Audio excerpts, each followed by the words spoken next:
बोलो देवादिदेव 1008 श्री भगवान महावीर स्वामी की जय जय जय। अहिंसा परमो धर्म की जय जय जय। परम पूज आचार्य गुरुवर श्री विद्यासागर जी महाराज की जय जय जय। बोलिए परम पूज्य मुनिवर 61 प्रमाण सागर जी महाराज की जय जय जय। अपने 2 पुत्रों को बुलाया और दोनों को 1-1 लाख रुपए दिए और कहा, बेटे मुझे प्रायः एक दूसरे गांव जाना होता है। इन 1 लाख रुपये से दोनों दिशाओं में अपने गांव के दोनों ओर 100-100 माइल तक तुम जितने घर बना सको बना लो, प्रवास के काल में मेरे काम आएंगे। ऐसा घर बनाना जिसमें मैं रह सकूं। नगर सेठ पिता ने अपने दोनों बेटों को रुपए दिए, 1-1 लाख रुपए, और ये कहा कि ये काम तुम लोगों को 1 साल की अवधि में पूरा करना है। पहला बेटा पक्का बनिया था, कैलकुलेटिव था। उसने सोचा 1 लाख रुपए में क्या होगा। उसने हिसाब लगाया और 100 माइल के अंतर्गत हर 5 माइल में उसने 1-1 कुटिया बनवा दी 5-5 हजार की।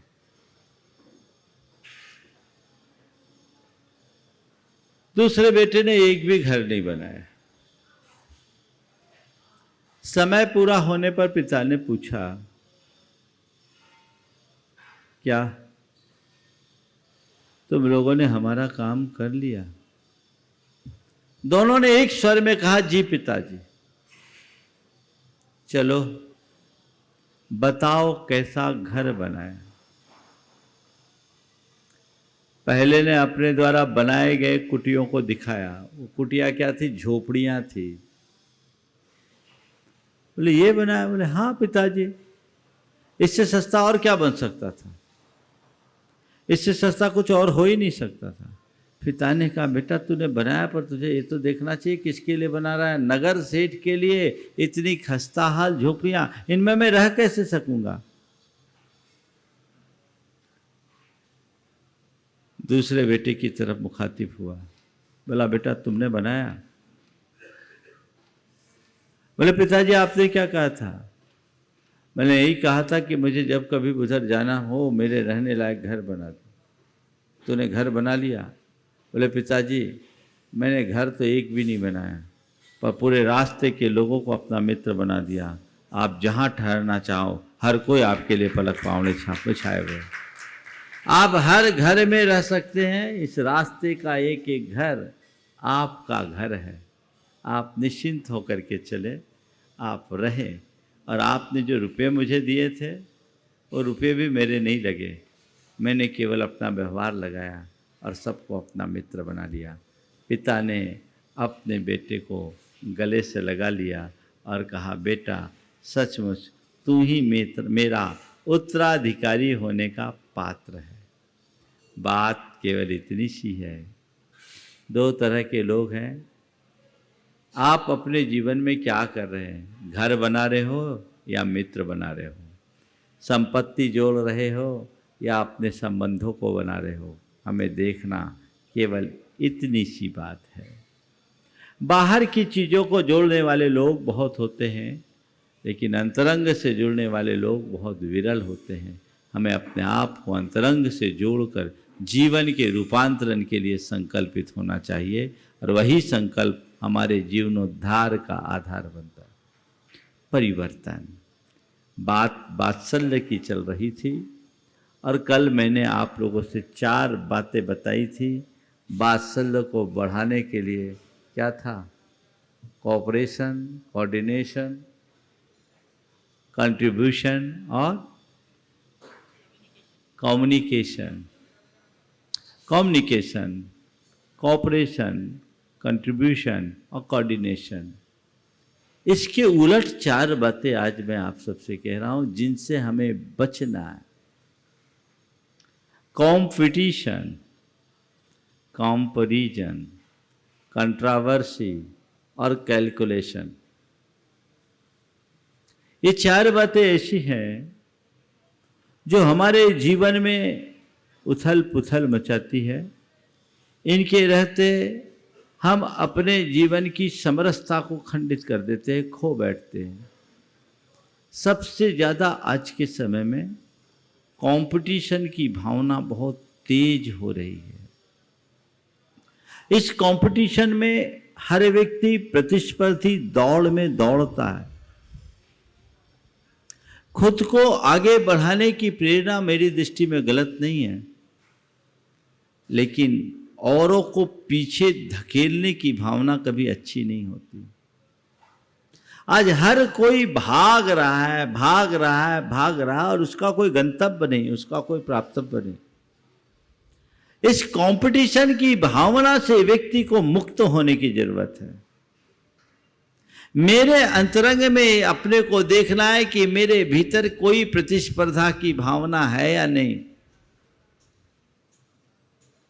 देखिए, जब जब कंपटीशन का भाव आता है, जीवन की सहजता खंडित होती है। और कंपटीशन की भावना कब आती है? जब हम किसी को अपने से आगे देखते हैं और उसे पीछे करने का भाव रखते हैं। सड़क पर आप गाड़ी चला रहे हैं, आप अपनी स्पीड में, अपनी गति से चल रहे हैं, अपनी मस्ती में चल रहे हैं। कोई गाड़ी आ रही है, जा रही है, कोई फर्क पड़ता है? बहुत सारी गाड़ियां ओवरटेक भी करती होगी। आप अपनी गति से चल रहे हैं, आप में गति है, आप में लीनता, आप में लय है, आप आनंद से अपनी गाड़ी बढ़ा रहे हैं। लेकिन इसी बीच किसी ने आपको ओवरटेक किया, आपने उसे देखा, अच्छा वो मुझे ओवरटेक किया, अभी उसे मैं पीछे करता हूं। अब क्या होगा? अब आप उसके पीछे भागना शुरू किए ना। अभी तक आप अपने गंतव्य की ओर जा रहे थे, अब उसके पीछे भाग रहे हैं। और उसको पीछे कदाचित ताकत लगाकर कर भी दिए तो दूसरा और आगे, फिर तीसरा और आगे, फिर चौथा और आगे, फिर पांचवा और आगे। आदमी पूरे जीवन अपनी सारी शक्ति दूसरों को पीछे करने में लगा देता है, खपा देता, खुद को आगे बढ़ाने का सौभाग्य वो अर्जित नहीं कर पाता। संत कहते हैं अपनी शक्ति को अपनी प्रगति में लगाओ, अपनी शक्ति को अपनी प्रगति में लगाओ, किसी को पीछे करने में नहीं। ऐसी दिशा दो जिससे तुम अपनी प्रगति कर सको। खुद को आगे बढ़ाने में अपनी पूरी ताकत झोंक दो, पर किसी को पीछे करने का प्रयास कभी मत करो। जो खुद को आगे बढ़ाने की कोशिश करता है वो आगे बढ़ता है, और जो दूसरों को पीछे ढकेलने का प्रयास करता है वो फंसा रह जाता है। तो खुद को आगे बढ़ाने के लिए शक्ति लगाओ, किसी को पीछे करने की कोशिश कभी मत करो।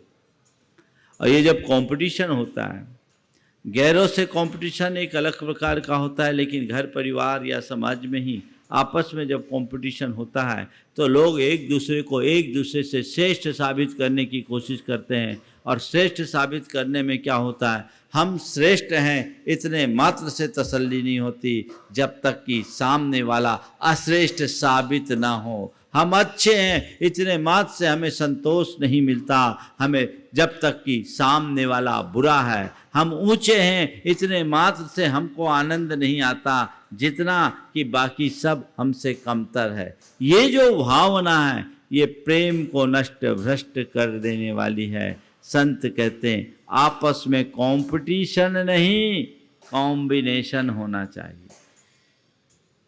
कंपटीशन नहीं, कॉम्बिनेशन।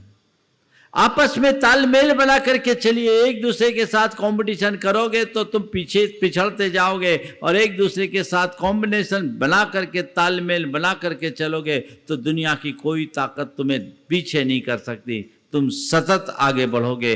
देखना हमें यह है कि हमारी मनोदशा क्या है, कंपटीशन की है या कॉम्बिनेशन की है। सामंजस्य बनाइए। आपस में ही कंपटीशन बहुत खतरनाक होता है, और कभी कभी ये कंपटीशन बहुत बुरी स्थिति को निर्मित कर देता है। प्रेम कहाँ टिकेगा। मैं एक ऐसे बंधुओं को जानता हूँ, दो भाई, पिताजी के जीवन काल तक दोनों साथ रहे। पिताजी की मृत्यु के उपरांत दोनों में बंटवारा हुआ। दोनों का व्यापार एक बराबरी से दोनों को मिला। अब दोनों में छोटा जो था उसका काम तेजी से बढ़ गया, अपेक्षाकृत बड़े से ज्यादा बढ़ा। छोटे को बढ़ता देख बड़े के हृदय में ईर्ष्या उत्पन्न हो गई। अब वो अपनी पूरी शक्ति उसको पीछे करने में खपाने लगा।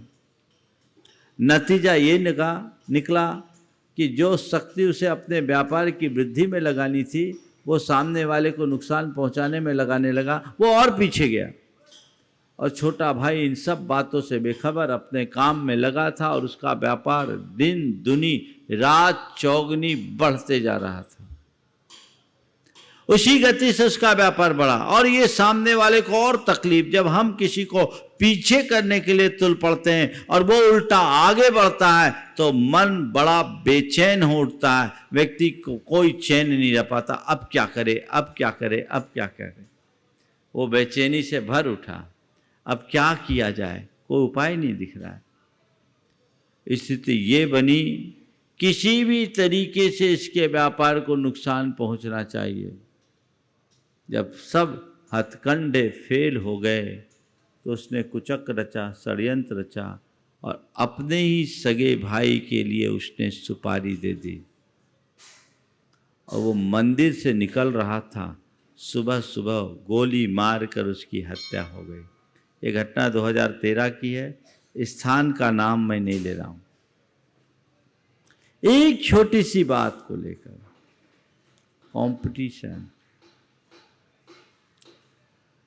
अपना काम चल रहा है, अपना काम चलाओ। औरों से कभी इस तरह की प्रतिस्पर्धा, और खासकर अपनों के बीच कभी प्रतिस्पर्धा का भाव आना ही नहीं चाहिए, क्योंकि ये प्रतिस्पर्धा प्रतिद्वंद्वता को जन्म देती है। इससे अपने आप को यथासंभव बचा करके चलना चाहिए, चलना ही चाहिए। ये मन स्थिति अगर अपने अनुकूल हो जाए तो फिर कहीं किसी प्रकार की दुविधा जीवन में कभी आ ही नहीं सकती। आप देखिए आपके मन में क्या होता है। अगर कंपटीशन करना है तो एक सकारात्मक प्रेरणा के रूप में कीजिए। किसी ने अच्छा कार्य किया, हम भी उससे अच्छा कार्य करें। लेकिन अच्छा कार्य करने की प्रेरणा लेना और सामने वालों से ईर्ष्या करना, इन दोनों में बड़ा अंतर है। कोई अच्छा कार्य कर रहा है, मान लीजिए कोई बहुत धार्मिक है, तो उसको देख करके नहीं ये धार्मिक है, हमें भी इसके अनुरूप धर्म करना चाहिए, आगे बढ़ो, कोई बुराई नहीं। लेकिन ऐसा व्यक्ति जिसको देख कर आगे बढ़ता है उसे अपना आदर्श मानता है और हमेशा ये कहता है हम तो इनसे ही प्रेरित होकर के आगे बढ़े हैं, आपने ही हमें आगे बढ़ने की प्रेरणा दी। ऐसी भावना से हमारे मन का प्रेम बढ़ता है, ऐसी भावना से हमारे मन का प्रेम बढ़ता है। और यदि इसके उलट, अरे ये बढ़ रहा, हम बढ़े, बड़ा नाम हो रहा है इसको हमें पीछे करना, हमको भी आगे बढ़ना, हमको भी आगे बढ़ना, हमको भी आगे बढ़ना, उसको पीछे करना, ये भाव मनुष्य को कमजोर बनाता है। जीवन में कभी अपनों के बीच प्रतिस्पर्धा नहीं होनी चाहिए। ये गांठ में बांध लो, किससे प्रतिस्पर्धा करना। अपनों के लिए प्रेरणा होनी चाहिए, अपनों के लिए प्रोत्साहन होना चाहिए, अपनों की प्रशंसा होनी चाहिए, पर प्रतिस्पर्धा कतई नहीं। प्रेरणा, प्रोत्साहन और प्रशंसा वो तत्व है जो हर मनुष्य को प्रगति के शिखर पर पहुंचा सकते हैं, पर कभी प्रतिस्पर्धा का भाव मन में नहीं आना चाहिए। तो पहली बात है कंपटीशन से बचें। दूसरी बात कंपैरिजन, ये भी बहुत खतरनाक। लोग तुलना करने की आदत करते हैं बनाए हुए, ये अच्छा ये खराब, ये इससे अच्छा ये उससे अच्छा, ये बहुत काम करता है ये कम काम करता है। और गैरों की तुलना करना तो छोड़ दो, लोग साधुओं की भी तुलना करने लगे। अरे किससे किसकी तुलना कर रहे हो? संसार का हर प्राणी अपने आप में अनुपम है, अतुल है, किसी से किसी की तुलना करने की जरूरत ही नहीं। ये तो हमारी एक बहुत बड़ी दुर्बलता है। हम किसी से क्या तुलना करें? अगर करना है तो किसी से किसी की तुलना मत करो, अपनी तुलना जरूर कर लो कि मेरे से कोई आगे है, उसकी तुलना में मैं कितना पीछे हूँ, मेरी क्या कमजोरियां हैं, मेरे क्या दोष हैं, मेरी क्या दुर्बलता है, उन्हें मैं दूर करूं, अपने आप को संभालूं और अपने जीवन को आगे बढ़ाऊं। लेकिन ज्यादा तुलना करने से बड़ा गड़बड़ होता है। एक परिवार की बात मैं आपको बताऊं, एक बेटा और एक बेटी।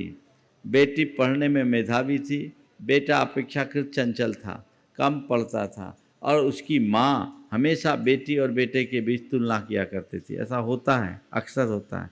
और तुलना ही नहीं, बार बार बेटे को इस बात का एहसास कराती थी कि तुम किसी काम के नहीं हो, बेटी अच्छी है, बेटी सब कुछ अच्छा करती है, बेटी अच्छी है, तुम किसी काम के नहीं, तुम कुछ नहीं करते।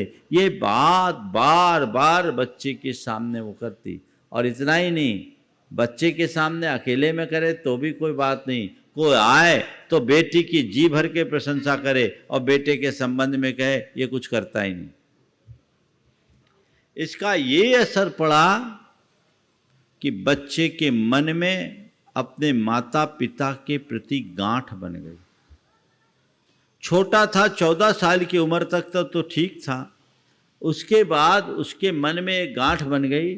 उसने कहा कि आप मेरी सब जगह बुराई करते हो, आपके लिए आपकी बेटी अच्छी, मैं खराब, तो मैं खराब बन कर के ही रहूँगा और अपने आप को खराब तो करूँगा ही, आप सबका भी जीवन खराब कर दूँगा। आप सुनकर ताज्जुब करोगे, मैंने बहुत आश्चर्यचकित होगे कि उस लड़के के मन में अपने पिता की हत्या करने का भाव आ गया। कई बार वो बोल दिया कि मुझे लगता है कि बस मैं आपको मार डालूं। स्थिति ये बनी कि करीब 1-1.5 साल तक पिता को दूसरे घर में रहना पड़ा। इतना हाइपर हो गया, 17-18 साल की उम्र आते आते तो उसके अंदर समझ ही नहीं, पिता को देखे और भड़क जाए, कुछ भी बोले। एक मनोविकृति उसके अंदर जन्म ली। बाद में उसका लंबे समय तक इलाज चला, आज सब कुछ ठीक है। लेकिन इस तरह की विपरीत स्थितियां निर्मित करने के जिम्मेदार कौन है? आप भी तो हैं। इस तरह की व्यर्थ की तुलना कभी नहीं होनी चाहिए। किसी से किसी की तुलना मत करो। आप पड़ोसी से तुलना करते हैं, दूसरों के बच्चों से तुलना करते हैं, और जब भी तुलना करते हैं तो अपने सामने जो अपने बीच का व्यक्ति है उसकी अच्छाइयों को गौण कर देते हैं, बुराइयों को उभारते हैं। जबकि होना ये चाहिए कि हम उनकी अच्छाइयों को भी उभारें। मानता हूँ किसी में 100 गुण है तो एक गुण तो होगा, वो एक गुण भी कई बार ऐसा होता है जो 100 अवगुणों पर भारी पड़ जाए। ऐसी तुलना कतई नहीं होनी चाहिए। ये तुलना करोगे, ये कंपैरिजन करोगे, मामला उलझेगा। और आजकल ऐसा उलझ रहा है। किसी से किसी की तुलना मत करो, सब कोई अतुल है। अध्यात्म की दृष्टि जिसके अंतरंग में होती है वह कभी इस तरह की क्षुद्र बातों में उलझता ही नहीं। उसके जीवन की दिशा और दशा सब कुछ बदल चुकी होती है, उसे कुछ सोचने की नौबत ही नहीं आती। तो अपने जीवन में ऐसा बदलाव, ऐसा परिवर्तन आज से तय करो। परिवारों में मैं किसी की तुलना नहीं करूंगा। हर कोई एक समान नहीं है, बात सही है, लेकिन महत्व सबका समान है। तुलना क्या करना?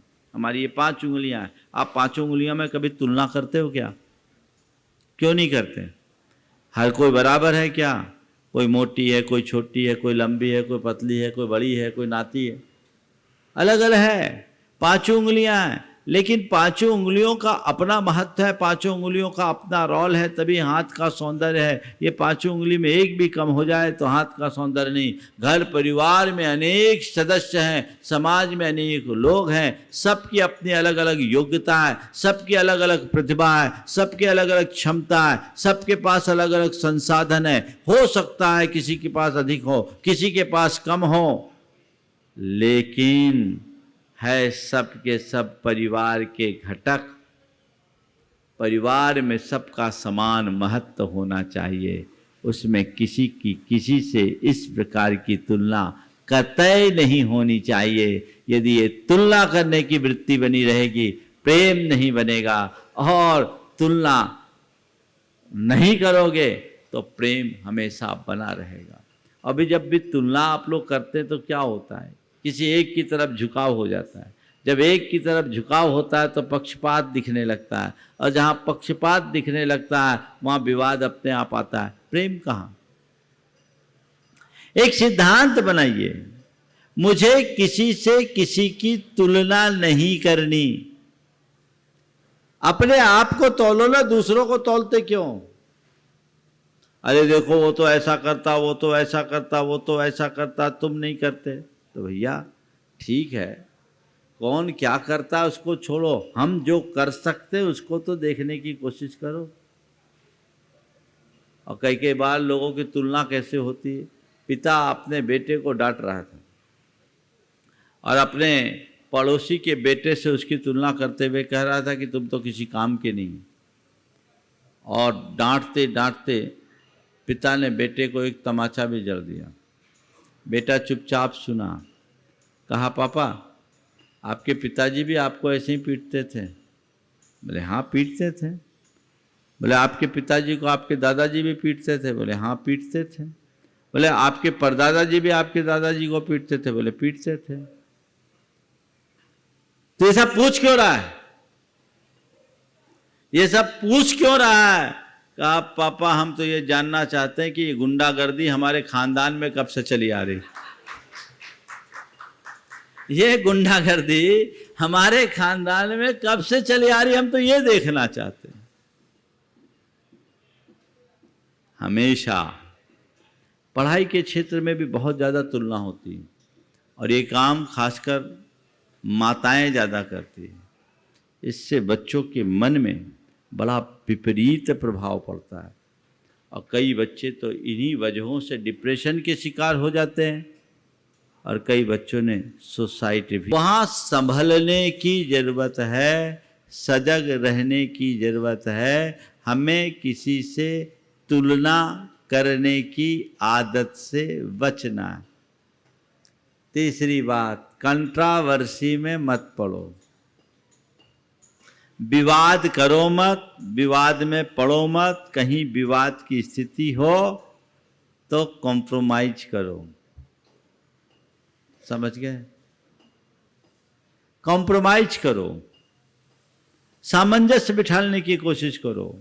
आपस में अगर छोटी छोटी बातों में लोग बड़े बड़े झगड़े खड़े कर देते हैं, मामला उलझ जाता है। और ये सब क्यों होता है? जब व्यक्ति अपनी बात को लेकर के अड़ जाता है, आग्रहशील बन जाता है, तो झगड़े बनते हैं, और ये झगड़े बड़े बड़े बिटंडे को खड़ा कर देता है। ऐसे झगड़े से अपने आप को बचाना है। हमें किसी भी कंट्रावर्सी में पड़ना ही नहीं। प्रायः लोग क्या करते हैं, दूसरों के विवाद में खुद पड़ते हैं, जिनसे कोई लेना नहीं देना नहीं, उलझ जाते हैं, मामला बिगड़ जाता है। बस छोटी छोटी बातें, बच्चों की बातें, बड़े उसमें कूद पड़ते हैं, अड़ोस पड़ोसी की बातें, उसमें आप इन्वॉल्व हो जाते हैं। ये जो कंट्रावर्सी है, ये हमारे जीवन को बेहद नुकसान पहुंचाने वाली है। ऐसी आदत से बाज आना चाहिए। कोई ऐसी स्थिति आए, अपने आप को विड्रा कर ले। हमें उलझन में पड़ना ही नहीं, चाहे जो हो जाए। यदि ऐसी मनोदशा बनती है तो जीवन का मजा ही कुछ और। देखिए क्या होता है, प्रेम जिसके अंदर भरा रहता है वो कैसा जीवन जीता है। दो भाई थे, दोनों के साथ मिलकर के जीवन जीते थे, फकीरी का जीवन जीते थे, भिक्षावृत्ति से उनका जीवन चलता था। एक बार किसी बात को लेकर दोनों में मनमुटाव हुआ। बड़े भाई ने कहा ठीक है अब हम लोग अलग अलग रहेंगे। छोटे भाई ने कहा जैसे आप ठीक समझे, हम लोग दोनों अपनी संपत्ति को आधी आधी बांट लेते हैं, जैसा आप ठीक समझे। हम दोनों अपनी संपत्ति को आधी आधी बांट लेते हैं। बोला जैसा आप ठीक समझे। अरे वाह, मैं तेरे से 10 साल बड़ा हूं, इस संपत्ति को अर्जित करने में मेरा ज़्यादा रोल बढ़ा, तू आधी आधी बोल रहे, तू आधी लेगा क्या? बोले कहा ना जैसा आप ठीक समझे। ठीक है मैं 70% लूँगा, तुझे 30% दूंगा। बोले जैसा आप ठीक समझे। अच्छा अभी मैं 70 लूँगा और तू 30 लेगा, लोगों को बाद में कहेगा कि ये ज़्यादा ले लिए, हम कम कर लिए। नहीं नहीं, हम तो आधी आधी लेते, जैसा आप ठीक समझे। उनके पास एक सोने का कटोरा था। बोले अपने पास एक सोने का कटोरा है, क्या करना है उसका? क्या करना उसका? जैसा आप ठीक समझे। अपने पास एक सोने का कटोरा है, क्या करना है उसका? बोला जैसा आप ठीक समझे। एक कटोरा मैं रख लूं, जैसा आप ठीक समझे। अरे फिर तू कहेगा कि कटोरा आपने रख लिया, मैंने रख लिया।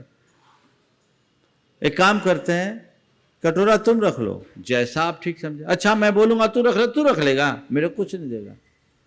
मैं कह दिया ना जैसा आप ठीक समझे। बोला ठीक है ऐसा करते हैं, इस कटोरे को आधा आधा बांट लेते हैं। बोले जैसा आप ठीक समझे। अरे ताली अभी मत बजाओ, पूरा तो होने दो।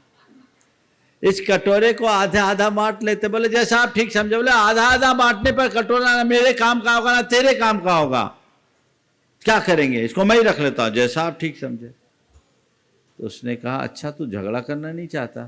बोले नहीं चाहता। तू झगड़ा करना नहीं चाहता? बोले मैं नहीं चाहता। एक तरफ कटोरा रखा, कहा चलो हम सब साथ रहेंगे, जैसे थे वैसे ही रहेंगे, हमें कोई झगड़े की बात ही नहीं। एक घटना आपको काल्पनिक लग सकती है, लेकिन जो लोग व्यवहारिक स्तर पर ऐसा कर ले उनके जीवन में कभी कोई कंट्रोवर्सी होगी? ये तो बहुत बड़ी बात हो गई। लोग तो छोटे छोटे बात पर बड़े बड़े बवंडर खड़े कर लेते हैं। क्यों ना उससे हम बचें और अपने आप को बचाएं, जीवन में बदलाव लाएं, एक रूपांतरण की प्रक्रिया को घटित करें जिससे हमारा जीवन धन्य हो सके, हम अपने आप को सुखी और संपन्न बना सके। कहीं कोई के बीच में कोई बात आए तो हम उनके बीच सामंजस्य बिठाने की कोशिश करें, उनके मध्य कॉम्प्रोमाइज कराएं, हम उनको सुलगाएं नहीं, सुलझाने की कोशिश करें।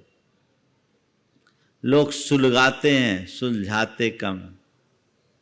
दृष्टि बदलनी चाहिए, दिशा बदलनी चाहिए। ये बदलेगा तभी हमारे जीवन में कुछ घटित हो सकेगा, अन्यथा सब कुछ छिन्न भिन्न हो जाएगा। हम कुछ भी अर्जित करने में समर्थ नहीं होंगे। चौथी बात, कैलकुलेशन से बचिए। जिनके बीच कैलकुलेटिव, जिनकी सोच कैलकुलेटिव होती है ना, वहाँ प्रेम होगा ही नहीं। आजकल ये बहुत तेज़ी से बढ़ने लगा। सब कोई पहले जोड़ घटाव लगाते हैं, हिसाब किताब लगाते हैं, इसमें हमको क्या बेनिफिट मिलेगा, कितना प्रॉफिट होगा, कितना लॉस होगा। यानी अब परिवार में भी व्यापार हो गया। ध्यान रखने की बात केवल इतनी है, व्यापार हमेशा प्रॉफिट और लॉस की दृष्टि से किया जाता है और परिवार में हमेशा गुड और बैड देखना चाहिए। व्यापार में लाभ और हानि देखा जाता है, लाभ और हानि का विचार हो, और परिवार में अच्छा और बुरे का विचार हो। लाभ हानि और अच्छा बुरा, इसका ध्यान रखो।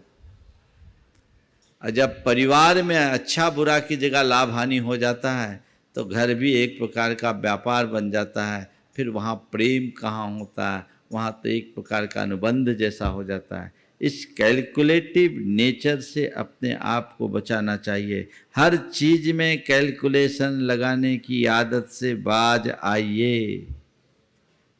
हमको क्या बेनिफिट मिलेगा, हमें क्या फायदा होगा, हमें क्या लाभ होगा, हमने क्या पाया, हमको उससे क्या मिला, उसने हमसे क्या लिया। ये तो सौदा है, यहां प्रेम है क्या? अगर प्रेम को टिकाए रखना चाहते हो तो बिना हिसाब किताब के काम करो। मैं आपसे एक सवाल करता हूं, अगर आपके सगे भाई के घर में कोई फंक्शन हो, सगे भाई के घर में कोई फंक्शन हो और वो आपसे कुछ बर्तन मांगने आए, तो ईमानदारी से बोलना, बर्तन गिन के दोगे या बिना गिने? हाँ, समझ में आ गई बात? मतलब क्या हुआ? तुम्हारे भाई से ज्यादा कीमती ये ठीकरे हो गए।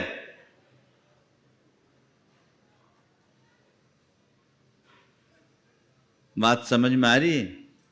हाँ, ये कैलकुलेशन जब तक चलता रहेगा, जीवन में आखिर प्रेम टिकेगा कैसे?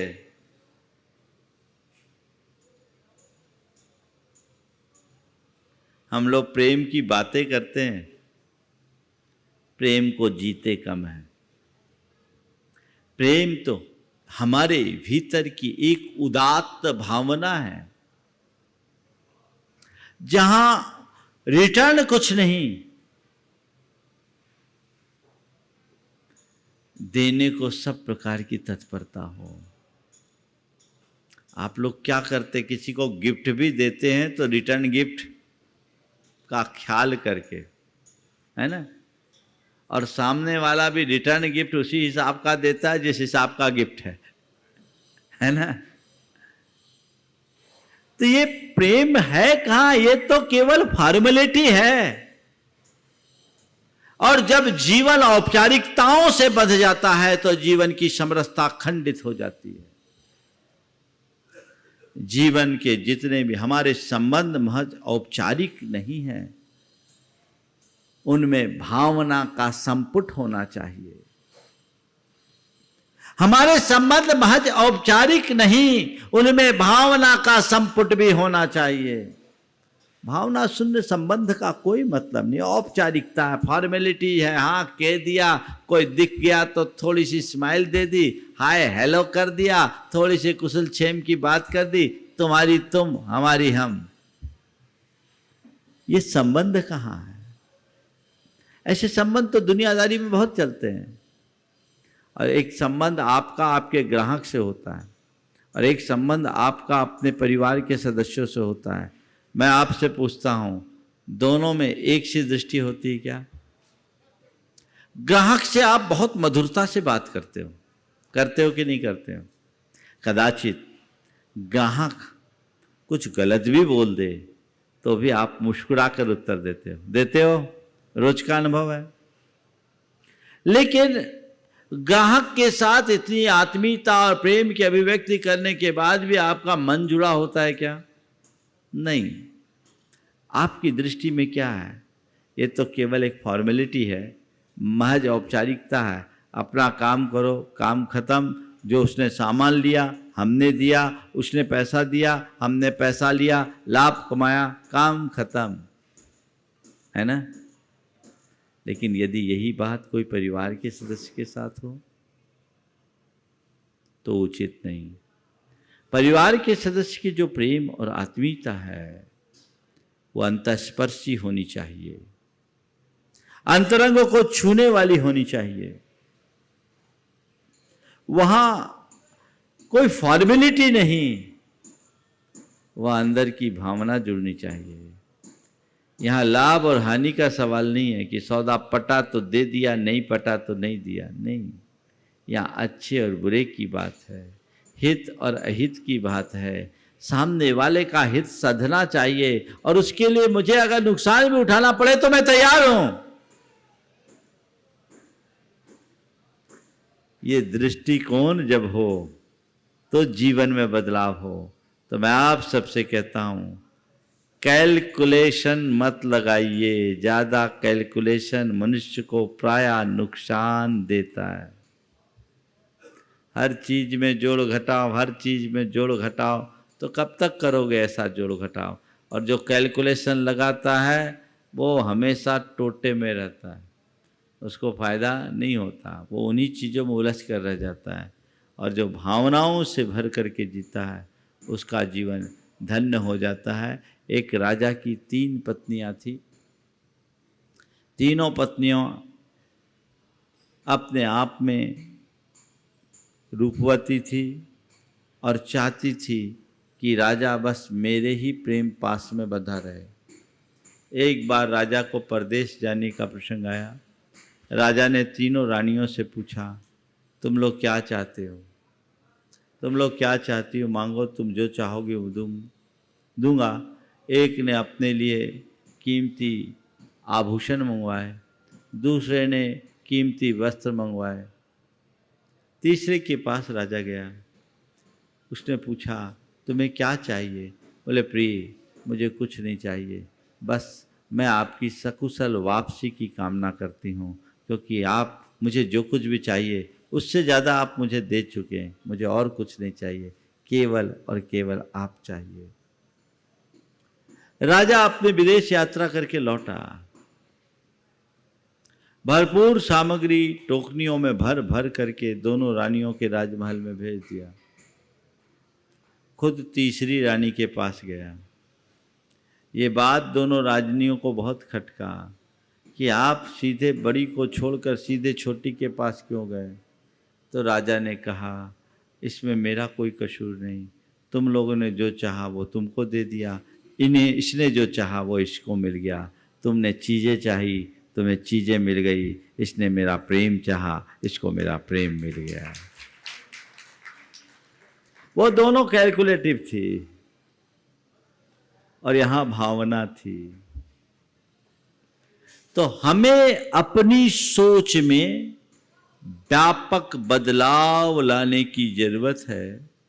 इन 4 शब्दों को अपने अंतस में उतार दीजिए कि मुझे कंपटीशन से बचना है, कंपैरिजन से बचना है, कंट्रावर्सी से बचना है,